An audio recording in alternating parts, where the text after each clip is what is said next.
Metaphysically, there were lots of names given to these individuals, these new generations that were so aware, like indigos, crystal, children of light, golden children, whatever, which really is just talking about an energy field that embodies a certain characteristics. And with, the indigos, the interpretation of that is like they're warriors for truth. So you've got a lot of people that embody the indigo characteristics because they're challenging the system. And I believe the consciousness has brought that in to challenge everything that's not working, that's not right on this planet. They're the rebels, if you like. Others come in with the embodiment of empathy, for healing. Others come in with the embodiment of ecology, that they've come to help with the ecology of the planet. There are others that communicate with animals and are communicating with that level of frequency or whatever. So they all have different qualities.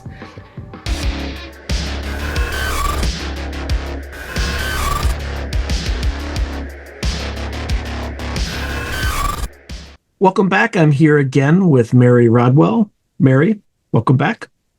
Thank you, Sean. It's a pleasure. It's always a pleasure. So now, I asked you at the end of the last episode, who's really in charge? And where I'm kind of going right now is there's a lot of craziness going on in the world. And it's almost like, even if you were a deep, deep conspiracy theorist, there's no way that humans are behind the orchestration of events like this. They're either so chaotically random or there's a deeper intelligence behind it that's coordinating all this stuff. So it's either, two options, completely random, or there's a deeper intelligence that is not human. What do you think it lies along that spectrum? Well, getting away from what I would say is the fact that as a soul, we've chosen to incarnate in certain, different adventures, physical adventures on other planets and whatever.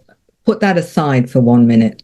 What in very much what I would call the 3D multidimensional side of planet Earth is going on right now?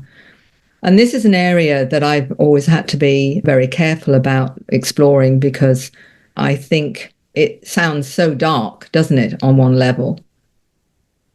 And I never could quite understand human beings wanting to harm other human beings. That never made any sense to me. In the best will in the world, most of us, I think, are born, good people or whatever. But what I've come to understand is there's definitely something orchestrating some of the chaos on this planet right now. And you can only call it chaos because none of it in isolation seems to make any sense. Mm-hmm. And if we look at it, we've got, from our own governments right through to those that are beyond the governments, I believe that, the puppets we call the government, to those beyond that, when you hear things and you look into a lot of things, when you find the wars have been basically orchestrated by both, by being funded from both sides of the fence, for example, that everything's being orchestrated and whatever. So what goes beyond that? And you go into how our lives are micromanaged in many ways now. And it's not ever for the everyday person's good. It's always for a very few people at the top of the tree. And you keep going and you start to see how everything has been, you learn that nothing you've been taught is true. In the bottom, I always remember and I'm going on a little side journey here. I did history. I was brought up Catholic. I did history at a convent. And I remember being really angry. I was only 16 or 17 before a major exam. And I read 3 accounts from history books of a certain incident in the 1800s or 1900s, should I say. And each one was different. And I remember getting really irate, going to my teacher and saying, so which one am I going to write about? Because they all say something different. When the United States and China clash, the world will never be the same, especially when forces beyond reality threaten to intervene. What if the United States went to war with the People's Republic of China? How would these rivals fight for supremacy on land, sea, air, and across the stochastic streams of time? What wonder weapons would be unleashed? What horrors would emerge from the irradiated sludge of the South China Sea? What heroes would rise and forever change the course of history? Tread into the deepest and darkest dimensions of the multiverse, gaze through a kaleidoscope of fractured realities, and bear witness to the disturbing visions of World War III from today's greatest minds in science fiction, fantasy, and horror. Weird World War, China. Available now from Baen Books at baen.com. And she basically said, well, that's history because they're written usually by the winners. So you're only going to get a very edited version of what the truth is. I was really irate because I thought the truth is the truth, so naive, whatever. The truth is the truth. It's just not recorded in history. That's the problem. Exactly right. But that was my first indicator that nothing is as it seems. And I extrapolate from that as I started looking into things, whether or not it was my personal religious beliefs at the time, or other things like anthropology, archaeology, all these different ways were telling you one story, and yet there were indicators of something completely different when you actually looked into it. And I mean, I wasn't consciously a researcher. I just wanted to know what was true and what was not true. What am I supposed to believe? And that continued. And then you go down all these different rabbit holes when you find that our history isn't what we're taught it is, for example, anthropologically wise and archaeologically wise, all these kind of things that come up that are anomalous. And then religion, I pulled that one apart pretty well at the end of the day and realized all the stuff that was manipulated there. And you're starting to see this picture emerge and you're thinking, what is this? Because if I believe this alternative way of looking at these things, everything I'm taught to believe isn't true. And it's a big paradigm shift, to actually embrace that and say, can I deal with that? But you can't not see it once you see it, once you start to see that picture, and it just keeps evolving and evolving. And I mean, it's the same with the UFO side of things. When you think it's, the goodies and the baddies, no, it isn't like that. It's a lot more complex than that, and it's a lot deeper. And human beings are involved in it, and you keep going.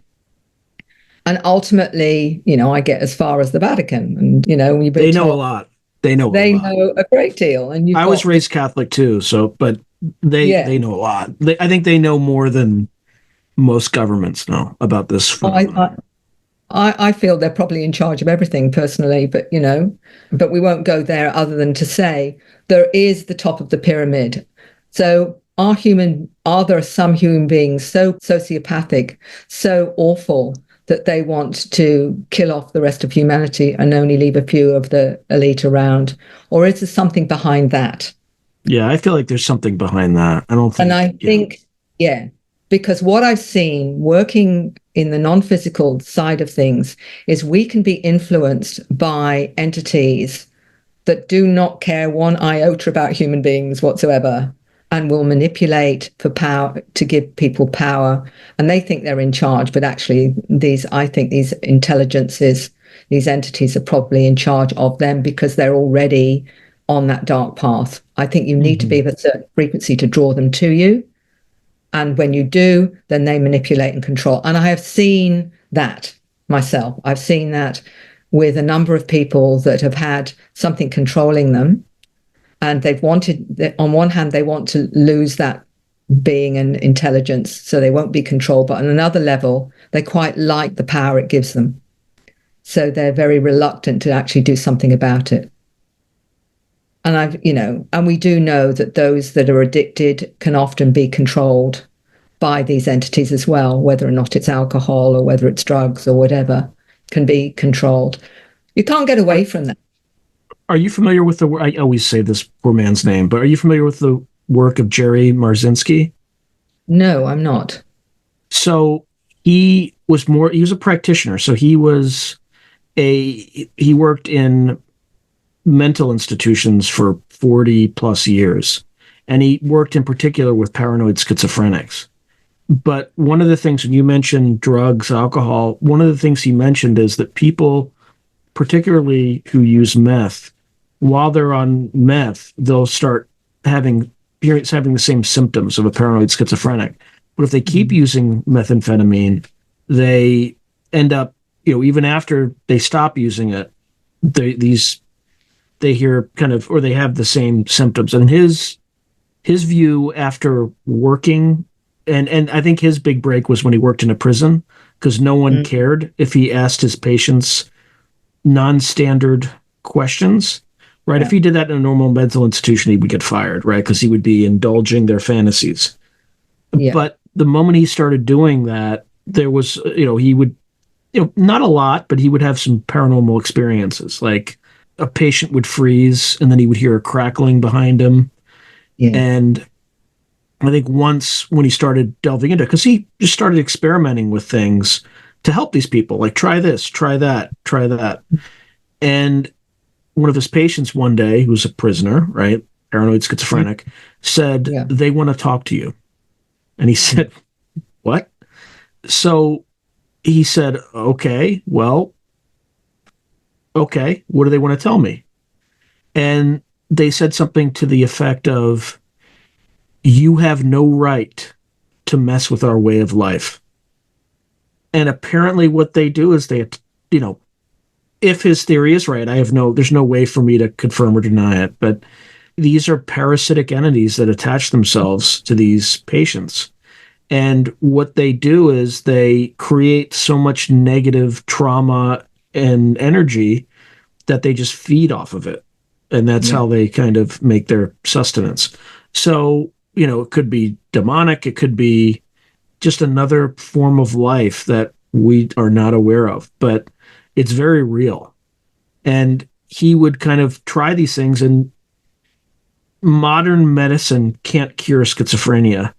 He's been able to cure people of these maladies, doing certain other things that are more metaphysical, or so he claims. So anyway, I just wanted to just add confirmation from a completely different point of view about what you're saying. There seems to be a there.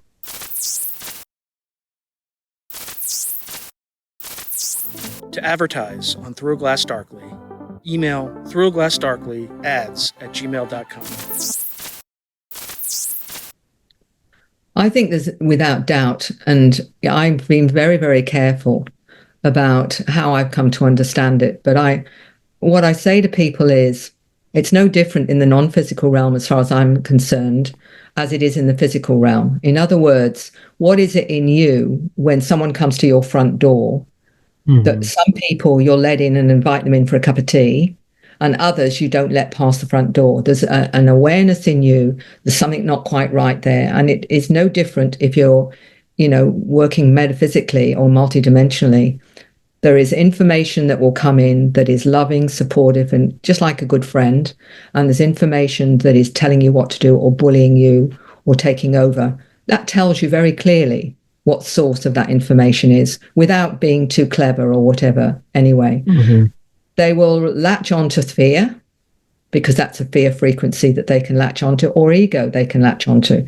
But they can't if you go beyond that. If you go into a loving, higher frequency, then they can't plug into that, is the way that I've come to, very simply. They don't plug into that because it's not of a frequency they can do.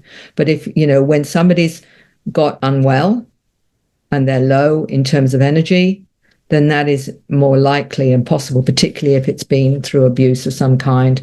It's easier for them to tap in and influence. Let's face it, it's no different. If you've got a friend that when you're not in a good space and is forever dark and feeling really depressed, you get someone coming along that's feeding that, making you feel absolutely worse. It's no different. It's just that they're energetic and you can't see them. It's the same thing. I mean, another analogy would be, it's like, a herd of buffalo, right? The weakest members that are falling behind everybody else are the ones that the wolves are going to target, right? Yeah. So to me, it's not, people make it out to be beyond understanding. I think it's actually you can make it very, very easily understood, and get away from it being too, what's the word, airy-fairy, for want of a better word, into something that it's just common sense. To me, it's all common sense. There is no doubt there are entities out there that feed off energy, particularly negative energy. And if you're not feeling healthy and strong energetically, then it's possible that you can connect to those. Now, going back to who's in charge and what's going on in the world right now. So I think we got to the point where I think we were talking about, there's either extremely well organized and near omnipotent psychopathic humans who are able to coordinate hundreds of multi-threaded conspiracies and plots and have them all hit at exactly the same time in the maximally damaging ways, or there's something much more intelligent, or there are intelligences much more sophisticated and that may even operate outside of space-time that are able to manipulate these threads in ways that are both positive and negative. Is that where we're kind of, is that a plausible explanation about whatever it may be about what's going on right now? I think it is plausible. I think we can't discount anything that is a possibility. And it's about trying to understand that, I think. And that's the big thing, is what actually is going on. How can we find the truth or the core of what's actually going on? I think a lot depends on our own consciousness and what we're focusing on. The more that we focus on, love and compassion and caring and the benefit of mankind, we create a consciousness that embodies that. And I think in a way, with all that's going on at the moment, we're being tasked to actually focus on something greater than that is at the moment, I don't know for sure, but it's what makes sense to me on a kind of resonant level, is look at what you focus on and look at how you can change that. And that's what I think is part of the human experience is, when I've worked with people when they've gone to past lives, for example, and you take them through the death sequence and they see themselves maybe lying on the ground dead and their spirit's now in another place. And I'll say, so what did you learn in that life? And they may say, I learned about compassion. I learned about limits. I learned about this and that. I'm going to have to do better next time on this one. So it's a self-judgment of their journey. And there's no feeling of anything other than I want to do better next time in this area or that area. That's the only thing that comes from that, They'll talk about going into the next life and choosing their parents, their siblings, and what kind of challenges they're going to give themselves and how they're going to operate through them. And ultimately, I see free will in the same way as our free will is our attitude to our experiences. Are we going to blame everybody else and be a victim, or are we going to say, from that, I learned this? So I believe in a way, even though this is this matrix of difficulty that we're in at the moment, is really just, in terms of the soul, a journey through challenges to how we operate in that kind of frequency. How do we as a soul navigate this in the best kind of way for growth? So in that sense, it's kind of serving us to grow and experience and transcend it. I don't know whether that makes any sense to anybody else, but that's how I come to see it. It's a challenge. You've got to have light and dark. We're in a duality. Mm-hmm. So which way are you going to go? The soul says, well, this makes more sense to me than that. But others are saying, you know what? I don't care. I want to go down this path because it's, at the moment, this is what I want to learn about or whatever. So there's no judgment in that. There's just experience and growth and understanding. And that's how I come to look at this big picture that we're seeing, the earth and its chaos at the moment. And I think there's a huge transition of consciousness that is extremely positive, because the darker it gets, the more it highlights the light. And I think people are seeing that and realizing that. And there's a huge catalyst through that of changing our consciousness into something very special as we understand what power we really have. Now, you've done a lot of work on, I believe, Indigo children. And can you say a little bit about that research and where we are in that evolution? Well, what was not expected when I first wrote my first book, which, Awakening was really a manual to people who are waking up. How do I know it's real? What do I do with the fear? All those kind of questions I was asked multiple times. And I thought, well, if I write it in chapters, people can help themselves, because they can't always go to a psychologist or a psychiatrist. and be heard. So that was the bottom line there. I never expected to hear so many stories about children from their parents and what was going on with the children and how aware these children were and what they understood about their coming to Earth and their kind of Earth mission, if you like. Metaphysically, there were lots of names given to these individuals, these new generations that were so aware, like indigos, crystal, children of light, golden children, whatever, which really is just talking about an energy field that embodies a certain characteristics. And with, the indigos, the interpretation of that is like they're warriors for truth. So you've got a lot of people that embody the indigo characteristics because they're challenging the system. And I believe the consciousness has brought that in to challenge everything that's not working, that's not right on this planet. They're the rebels, if you like. Others come in with the embodiment of empathy for healing. Others come in with the embodiment of ecology, that they've come to help with the ecology of the planet. There are others that communicate with animals and are communicating with that level of frequency or whatever. So they all have different qualities. For me, again, I've always tried to marry left and, the 3D with the multidimensional so that, as much as possible to make it tangible, because we need that in a 3D world, is what I was noticing was those that were labeled these things were also labeled ADHD, Asperger's, autistic, dyslexic, and possibly bipolar. I'm still looking at that one. But given those labels, because it made them different, was that different healthy or not? Well, to give you an example of the ADHD, one of the clues that I had was talking to a gentleman in Hong Kong many years ago, Neil Gold, who wrote the book Close Encounters of the ADHD Kind. And he had interactions with light beings. He said he always saw a greater reality, a matrix of how to interpret reality. And I thought so. And he said he translated it into always dialed into higher dimensions, rather than ADHD as a negative. And that started me questioning. So if they are more multidimensionally aware, then this is an amazing ability, but it is definitely going to separate them from the normies. And then you've got Asperger's with certain qualities to truth and what have you. And looking at their abilities, I realized that that's why they were seen as being this neurodivergence, the fancy name for it as well, as a way of saying that. A friend that I have actually had an interesting, I don't know if theory, but he just kind of said it out loud. He is kind of on the spectrum. And his view is that people who are on the spectrum are like anti-psychopaths. They see right through them, right? Because they see the inconsistencies. It's almost like pathological. But I don't know. I wanted to throw that out there because I thought it was a fascinating idea. It is true. And I believe that these souls have incarnated to challenge the system that's going on. The educational system particularly is a program, along with the religious and whatever. They're all programs to shut someone down and limit them. Whereas those with these qualities are multidimensional in nature. Many of them are mediumistic.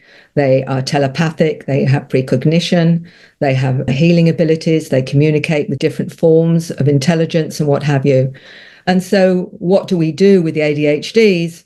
We medicate them to slow them down so they can be programmed. So that's the answer to that, isn't it? Medication, shut them down, make sure. They do the same thing to paranoid schizophrenics, right? There you go. So this is, but you can manage that with the right vitamins and different minerals and what have you. And so when I wrote The New Human, I not only, and every one of them was given a diagnosis of ADHD or Asperger's or whatever it is, telling their awareness and stories of being aware of beings coming and visit them, taking them onto school and on spacecraft, showing them a whole range of abilities, showing them how to levitate, showing them how to use their third eye, all this kind of stuff. It wasn't just about the children. I've also mentioned adults and what have you, but I brought in very credible individuals like Dr. Lena Olson, who's a molecular biologist, who herself was given that label. And how do you manage them? You manage it with different diet, certain vitamins and minerals. You can actually allow them to operate quite normally with the right diet and the right management. That includes, all the other labels that are given. But all we do is, all the medicine will do is medicate and what have you. So I'm not only highlighting that, I'm actually offering good advice to how do you manage, because autistic, many of the high functioning autistic people, children, are telepathic. So they're operating from a telepathic point of view. So that's why they will often get very unruly, because they're already tapping into your thoughts. And if you're fed up or frustrated or whatever, they'll pick up on all of that, and then they'll manifest that and mirror that to you, for example. So you've got to understand, how do they see the world? I remember an autistic girl explaining to someone else that she was asked, why do you never look somebody in the eyes? And the autistic girl says, because I get 1,000 images all at one time when I look at somebody in their eyes. 1,000 images. Can you imagine the overload that would experience? We don't know that. We don't understand. And many of them are telepathic. So they're tapping into you and what your thoughts are, your behavior, your emotions, your feelings. And if you're frustrated, they're going to pick that one up. So we don't even understand how they're operating in terms of how they understand their world. So for me, it was about, okay, many, the Asperger's, genius. They're absolute genius, but they're told that they don't socialize very well. Well, an Asperger's said to me, Mary, it's a load of rubbish, because between ourselves, we actually socialize really, really well, but we don't like bullshit. We don't like the social norms where people are pretending all the time. We can't mess around with that because it frustrates us. So we say it as it is. So they're there for truth. They want truth from you. Yeah, so you're coming a little too close to my personality right now. Well, I can't stand that stuff. I just just get to the point. I don't need this coffee talk. And that's what they're bringing in as an energy, is truth, honesty. No more social norms that are not true. You go to the supermarket, how are you today? And you say, I'm good. And you're thinking about going to the sea and killing yourself off. But you're not going to tell them, well, actually, I'm feeling suicidal today. Everyone says, I'm good. No, they're not good. No, they're not good. Yeah. But you see my point. So I understand absolutely where they're coming from. So it's about looking at what's really going on. But what's beautiful about what I believe is happening, and why I have so much hope for humanity, is many of these different new generations of humans, they call Starseeds, whatever name you want to give them, are bringing in all this awareness to this planet right now. And it's changing the way that we're looking at things, because these children are part of the change. And they're coming in with all this awareness where they can look at you and know instantly you're lying. Know instantly, because I remember a 13-year-old telling me, she says, what's really hard, Mary, when I'm at school, and she says, and you've got a teacher, and she said, and she's saying one thing, but she's thinking something else, and what she's thinking isn't very nice. What do you do with children that can tune into that?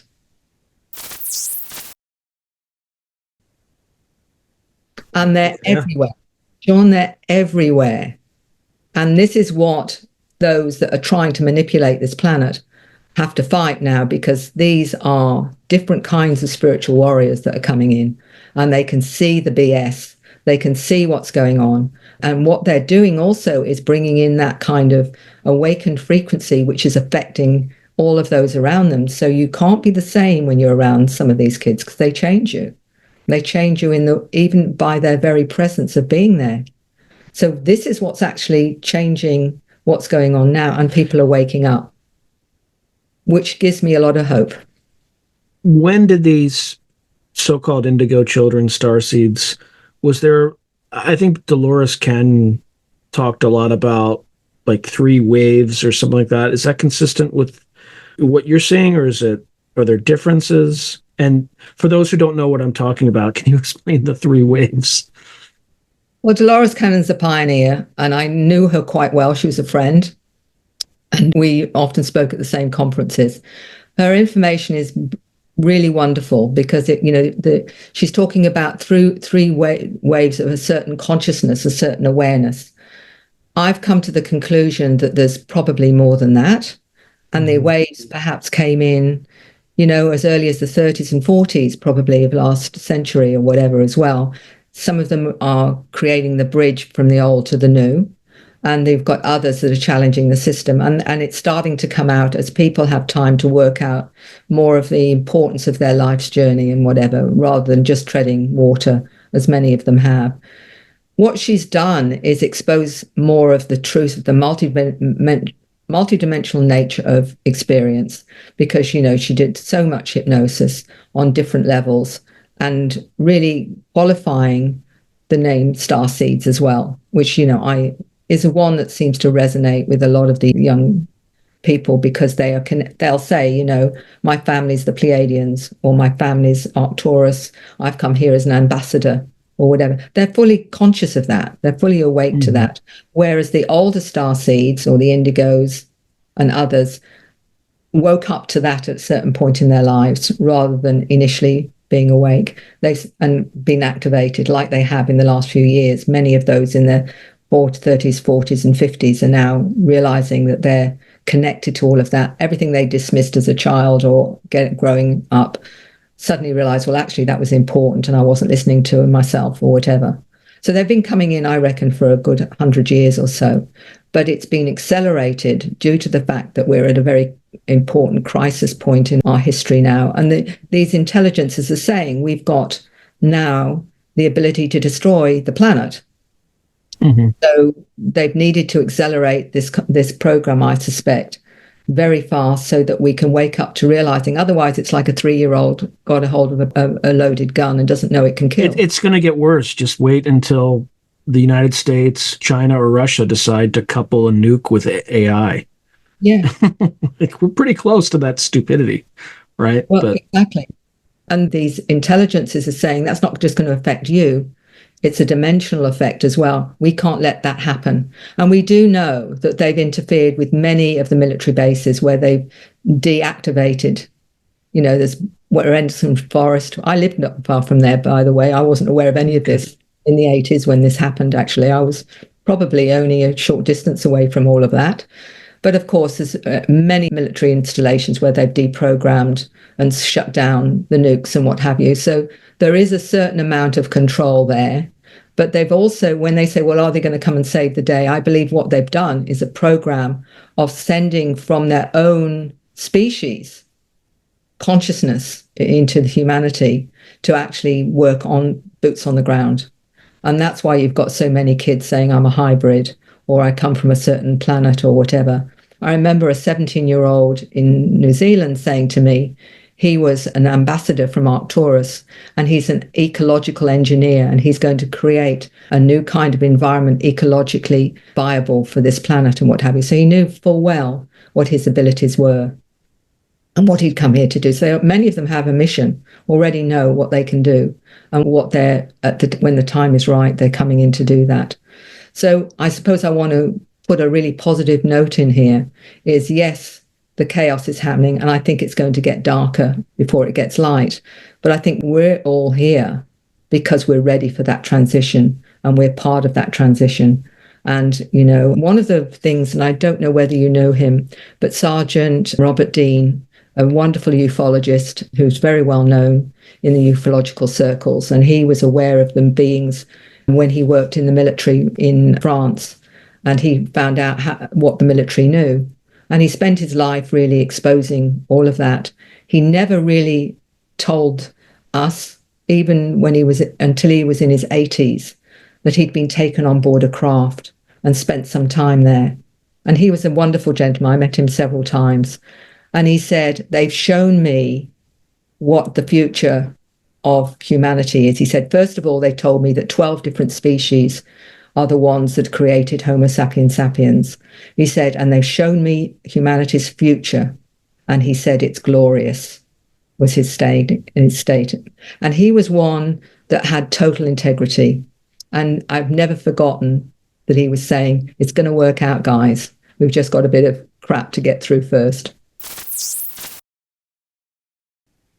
Yeah, there's a lot of challenges, right? You have a bevy of new technologies like CRISPR, so you could have a genetic arms race, along with all the, have other offshoot problems like caste systems where people can't compete, etc. Then you have this transhuman kind of path where people might feel forced to integrate technology into their brains in order to again to compete, but at the same time you give up your sovereignty because you can be monitored, your thoughts can be monitored. You have kind of a digital currency, push toward digital currency, which means that your transactions can be monitored. Sorry, you had too much steak this week. Your credit card's not going to allow you to buy steak, right? Yeah. I mean, we obviously talked about AI. We talked about there's definitely this push. I mean, there's the kind of the global panopticon where people are, monitored every aspect of their lives. You talked about micromanaging. You have this absurd kind of assault on free speech, particularly in the United States, where, we have a Second Amendment to defend the First Amendment. Thank God. But it's really getting, I think again, I'm not trying to be political at all, but if Elon Musk hadn't purchased Twitter, so much of what we're seeing right now, so much of this unmasking would not have happened. Yeah. So anyway, there's a lot of stuff that we have to get through in the next several years, not to mention the impacts of climate change, whether or not it's human caused, whether or not it's anthropogenic or not, what have you, the climate is changing. So, I don't know where this is going to leave us. But for folks who haven't had these experiences, but fit into a lot of the categories that you talk about, i.e. dreams that they remember, not quite fitting in. When you were talking about kind of the truth tellers, that's been a problem for me my entire professional life. I've had to really, really tamp it down. And usually just by keeping my mouth shut. That's the only way to do it. But that really resonated with me. And right now I feel like we need people like that more than ever, because there's so much, excuse my language, but bullshit that's out there. So what would be your message for people like that who kind of don't quite feel like they fit in? Well, they're probably what I would call starseeds, that they've come in with an agenda, a mission to change what's going on. And the only way we're going to do that is being courageous enough to speak our truth. And it's wonderful that you feel that. And I think that they've been seeding this through the last 100 years or more even, because they know that it needed to happen, because they were from another level seeing what actually was going on this planet, and that people were being more and more programmed into a box, which will ultimately shut down consciousness itself. So what do? We have to bring in those that can't abide what isn't resonant to them or whatever. And, the one thing on a personal level that made sense to me after working with people that were dying, and they'd only maybe got a few weeks to live, and they would have regrets about not doing this, not doing that, or whatever. I remember listening to that and thinking, well, what would I regret? And then I thought to myself, well, I would regret if I'm not being totally honest as a person with all the people that I love and care about, because when I'm on my deathbed, I want them to know who it is they're grieving. And it's not someone who's always putting on the smile and always doing the pleaser, the crowd pleaser or the personal pleaser that, many of us do. We try and please everybody, and we're not really being true to ourselves at all. And we're saying the right things. And I'm really good at all of that. But thinking, no, I want them to grieve the real person, the person that came to this planet, and weird and wonderful, whatever name you want to give me or whatever you want to say about me, at least it's me.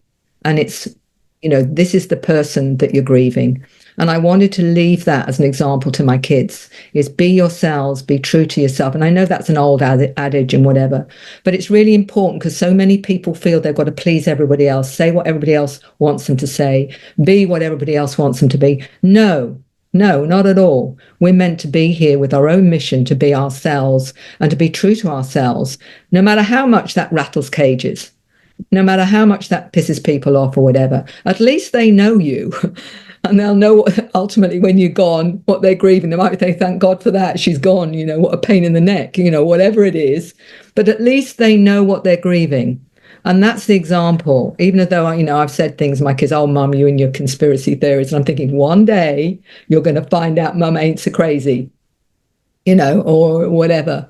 But I mean, even the COVID origin, it's just like, it's we so designed. strange. I mean, it's not even the FBI has come out and said, yeah, it was probably a lab leak, but you just followed the path. Like the U.S., the National Institutes of Health funded EcoHealth. EcoHealth funded the Wuhan lab, which worked on novel coronavirus. I don't think it was deliberately released or anything like that, but they were doing something they were not supposed to be doing. It was illegal research, and they just let it happen. And then nobody's been responsible. No one has suffered the responsibility for that. It is mind-boggling to me. Anyway, I'm like taking off. Well, I will say, Sean, with that, I've followed a link that says it was actually created by the military in the first place.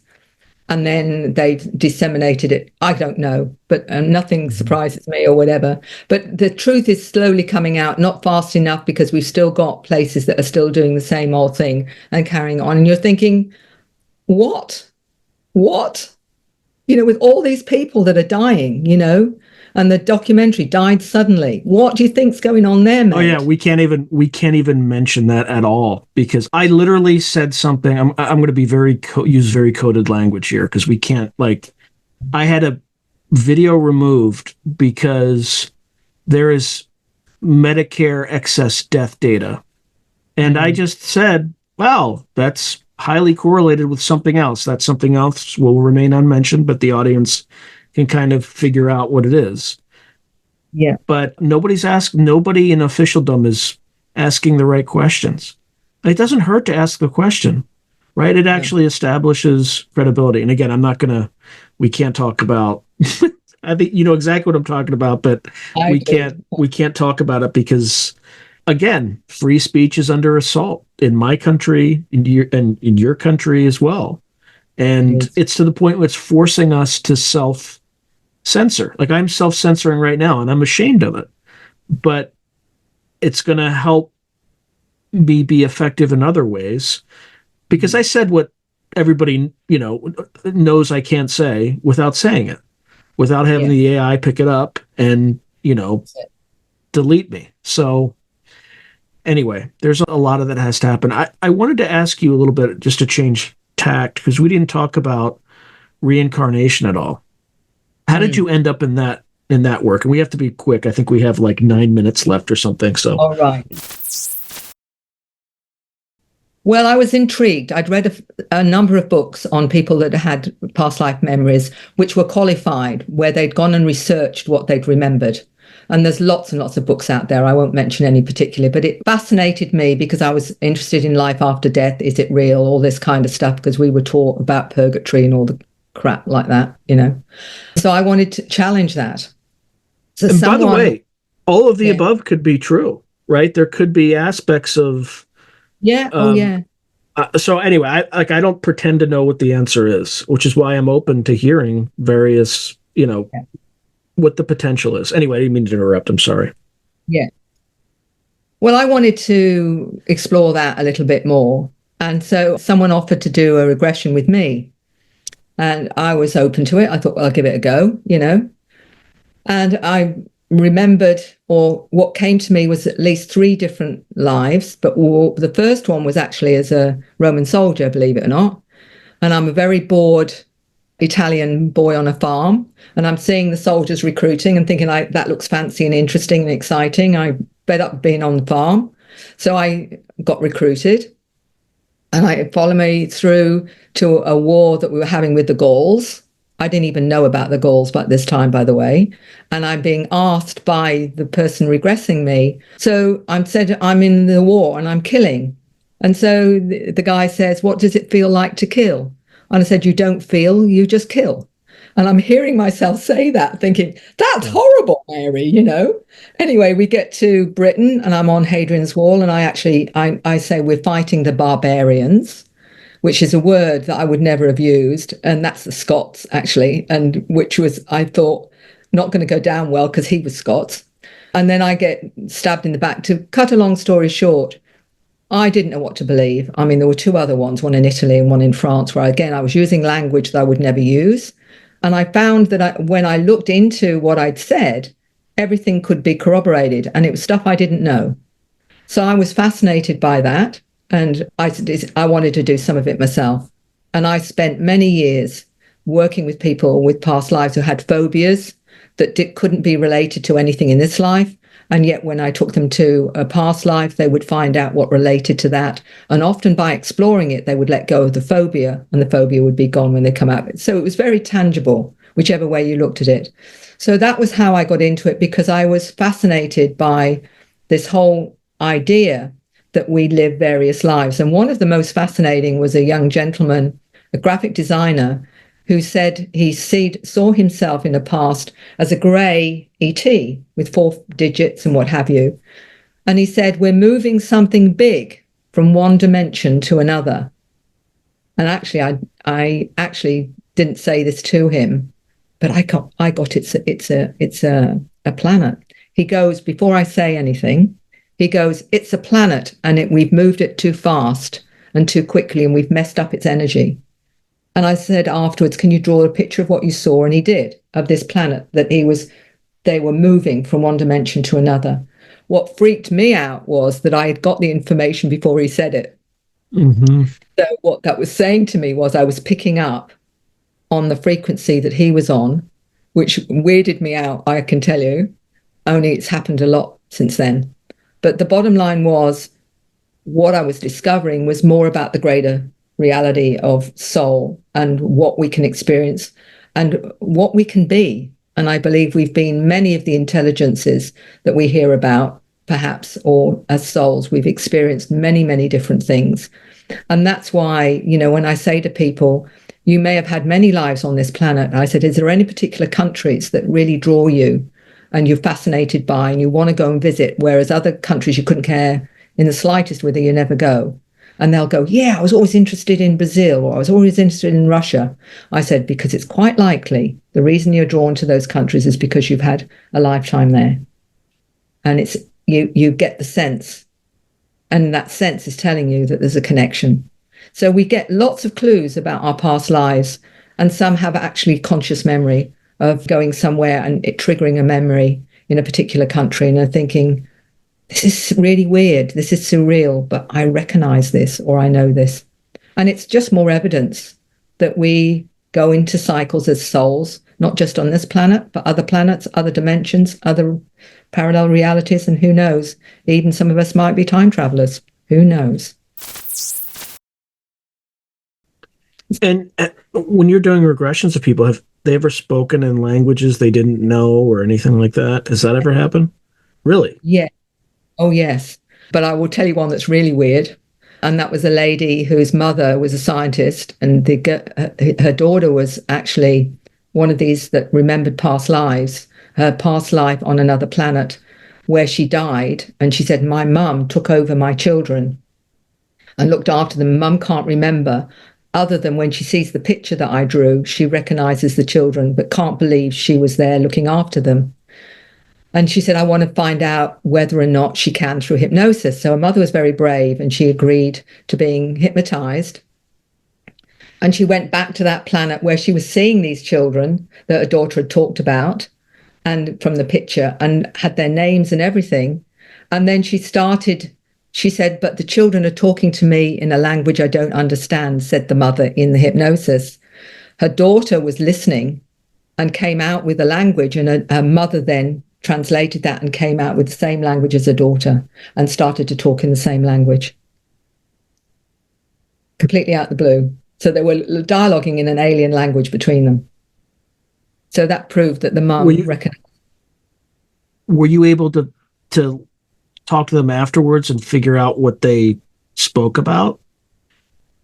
It was, the main thing was talking to them afterwards was that the mother couldn't believe that she could actually talk in that language at all to her daughter. Her daughter was just putting in a few simple things to her, and it triggered then the memory in the mother of the language of that past life on that planet. And then she was able to answer her daughter. Quite bizarre, but fascinating. Any final words for the audience?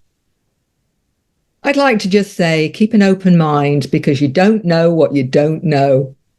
And actually, what's wonderful is, as you keep an open mind, you might find out more about what you didn't know. And it's quite an interesting and fascinating and wonderful adventure. All right, Mary, it was an absolute pleasure, and thank you very much. You're most welcome, Sean. Thank you for all you do. If you enjoyed today's video, please hit like and subscribe, and also hit the notification button so you can be notified whenever I post new content. Thank you. Now, if you're enjoying the channel and you want to support it, there are several things you can do. In fact, there are 5 things you can do. The first thing you can do is just buy my books. I got plenty of books out in the market right now, and I would prefer that folks buy a book rather than giving me direct support, because they get something out of it. They get a real tangible product. The second way you can support me is by becoming a member on YouTube or becoming a patron on Patreon. And just go to either site and it'll explain everything.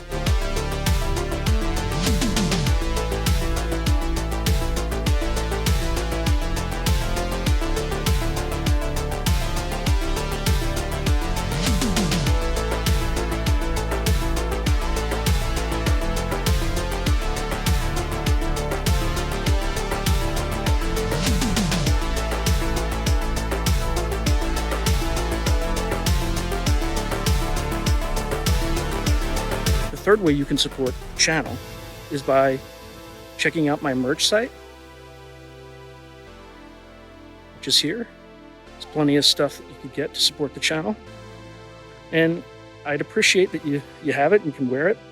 Not only do you help support the channel, but you also help promote the channel, and I appreciate that.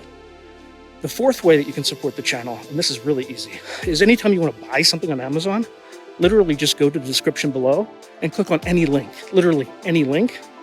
The channel gets a cut of that, and it costs you no extra money. You just go through the link, as I'm part of the Amazon Affiliates Club. The fifth and final way you can support the channel is through donations. Now, I don't prefer these because it's more of an expression of gratitude, but you don't really get anything out of it as a subscriber to the channel.